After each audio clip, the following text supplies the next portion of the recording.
Bonjour et bienvenue si vous nous rejoignez pour suivre en direct depuis la place Saint-Pierre notre rendez-vous avec le Saint-Père pour la prière de l'Angelus Saint-Père qui tout à l'heure, et vous l'avez peut-être suivi, a célébré la messe pour la remise du pallium. Et nous attendons donc l'arrivée du Saint-Père à sa fenêtre d'ici quelques instants.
Cari fratelli e sorelle, buongiorno.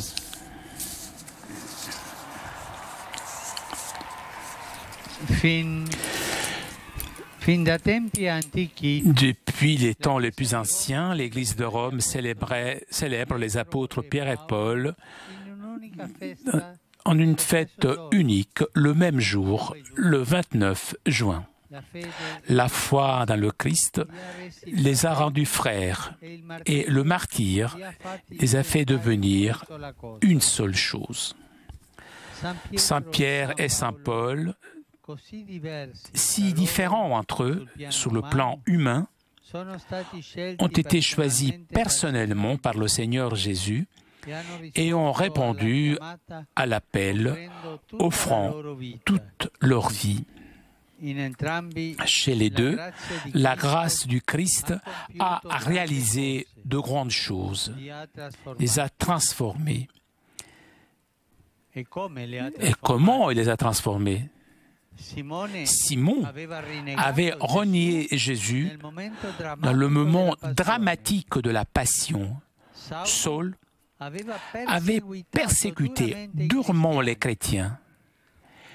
Mais les deux ont accueilli l'amour de Dieu et se sont laissés transformer par sa miséricorde.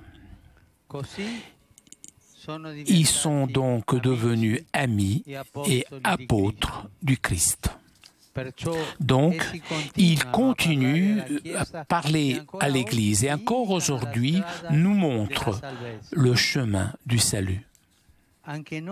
Nous aussi, si par hasard nous pourrions tomber dans les péchés les plus graves, la nuit le plus sombre, Dieu est toujours capable de nous transformer comme il a transformé Pierre et Paul, transformer notre cœur et nous pardonner, transformant ainsi notre obscurité du péché en une aube de lumière. Dieu est comme ça. Il nous transforme, il nous pardonne toujours, comme il a fait avec Pierre et avec Paul. Le livre des Actes des Apôtres montre beaucoup de traits de leur témoignage. Pierre, par exemple, nous apprend à regarder les pauvres avec un regard de foi et à leur donner ce que nous avons de plus précieux, la puissance au nom de Jésus. Il a fait ça avec le paralytique. Il a donné tout ce qu'il avait, Jésus. De Paul, on raconte que 3 fois l'épisode de l'appel sur le chemin de Damas, qui marque le tournant de sa vie en marquant nettement un avant et un après. D'abord, Paul était un ennemi acharné de l'Église. Après, il met toute son existence au service de l'Évangile. Nous aussi, Même pour nous, la rencontre avec la parole du Christ peut transformer complètement notre vie. Il n'est pas possible d'écouter cette parole et de rester bloqué à sa propre place, rester bloqué sur ses habitudes. La parole nous pousse à vaincre l'égoïsme que nous avons dans nos cœurs pour suivre décidément ce Maître qui a donné sa vie pour ses amis. C'est lui qui, avec sa parole, nous change. C'est lui qui nous transforme. C'est lui qui nous pardonne tout si nous ouvrons notre cœur et nous demandons pardon. Chers frères et sœurs, cette fête suscite chez nous une grande joie, puisqu'il nous place face à l'œuvre de miséricorde de Dieu dans le cœur de deux hommes et dans la miséricorde de Dieu, ces deux hommes qui étaient des grands pécheurs. Et Dieu veut nous combler aussi de sa grâce, comme il a fait avec Pierre et avec Paul. Que la Vierge Marie nous aide à l'accueillir comme eux d'un corps ouvert, à ne pas le recevoir en vain, et qu'il nous soutienne dans l'heure de l'épreuve pour donner témoignage à Jésus-Christ et à son évangile. Nous le demandons aujourd'hui tout particulièrement pour les archevêques métropolites nommés cette dernière année qui ce matin ont célébré avec moi l'Eucharistie en Saint-Pierre. Nous le saluons tous avec affection, avec leurs fidèles et leurs familles, et nous prions pour eux. Angelus Domini nunciavit Mariae. Et concepit Spiritus Sancto. Ave Maria, gratia plena, Dominus tecum, benedicta tu in mulieribus, et benedictus fructus ventris tui, Iesus. Santa Maria, Mater Dei, ora pro nobis peccatoribus, nunc et in hora mortis nostre. Amen. Ecce ancilla Domini. Fiat mi secundum verbum tuum. Ave Maria, gratia plena, Dominus tecum, benedicta tu in mulieribus, et benedictus fructus ventris tui, Iesus. Santa Maria, Mater Dei, ora pro nobis peccatoribus, nunc et in hora mortis nostre. Amen. Et verbum caro factum est.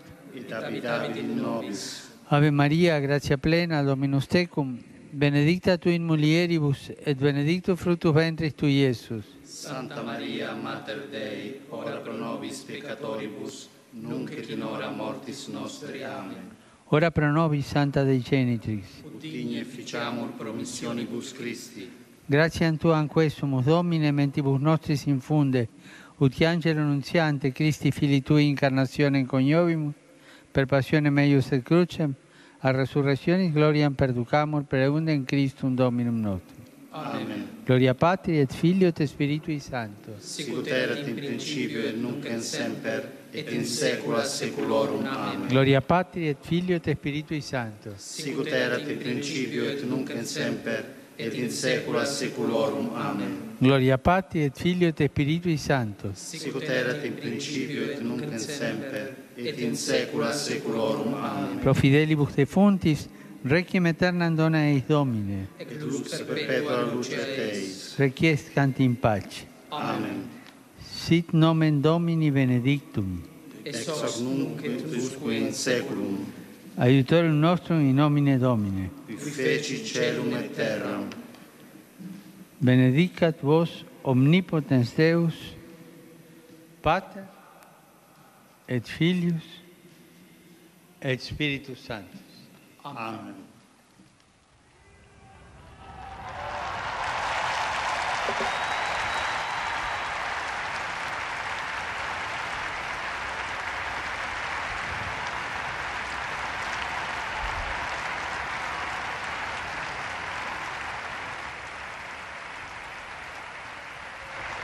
Cari fratelli e sorelle, Chers frères et sœurs, les nouvelles qui arrivent d'Irak sont malheureusement très douloureuses.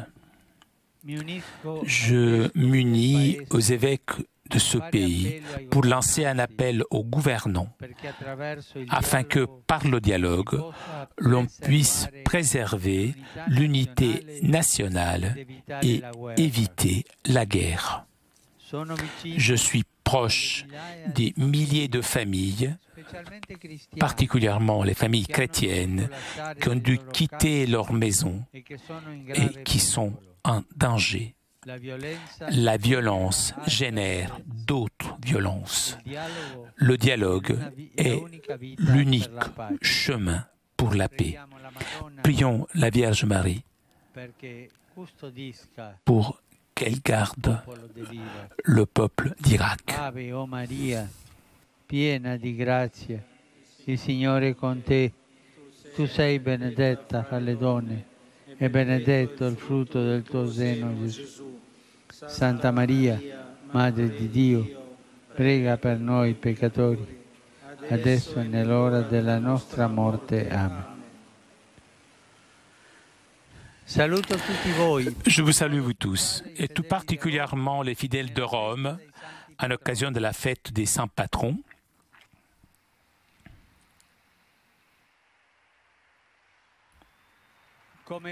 Je salue aussi les familles des archevêques métropolites qui ce matin ont reçu le pallium et les délégations qui les ont accompagnés.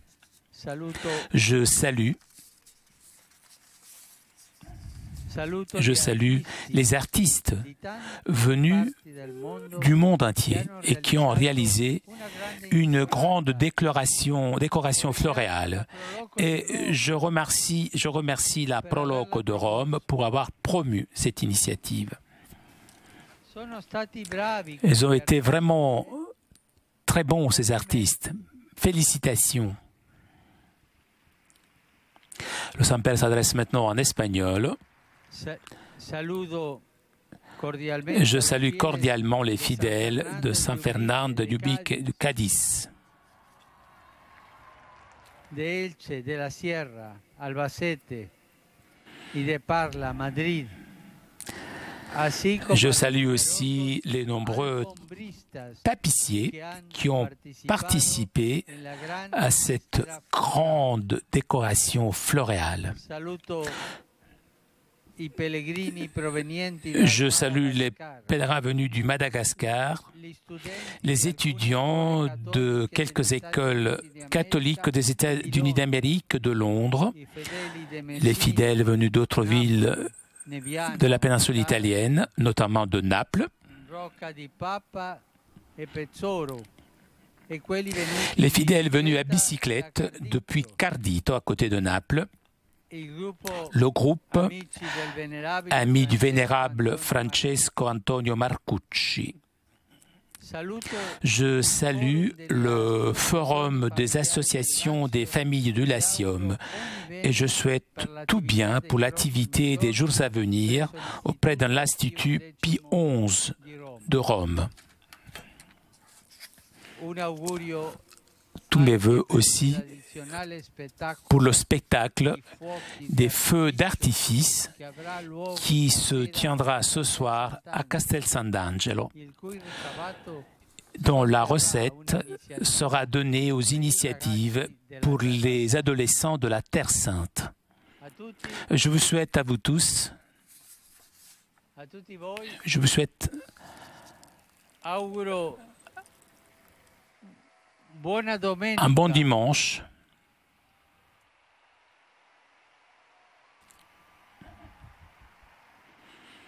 Bonne fête des patrons, s'il vous plaît. N'oubliez pas de prier pour moi. Bon déjeuner et arrivederci. Chers amis, nous arrivons à la conclusion de notre liaison avec Rome. Un grand merci à Laure qui était aujourd'hui à la technique, ainsi que CTV pour ces images. Je vous souhaite moi aussi un bon pranzo, un bon déjeuner et à très bientôt sur KTO.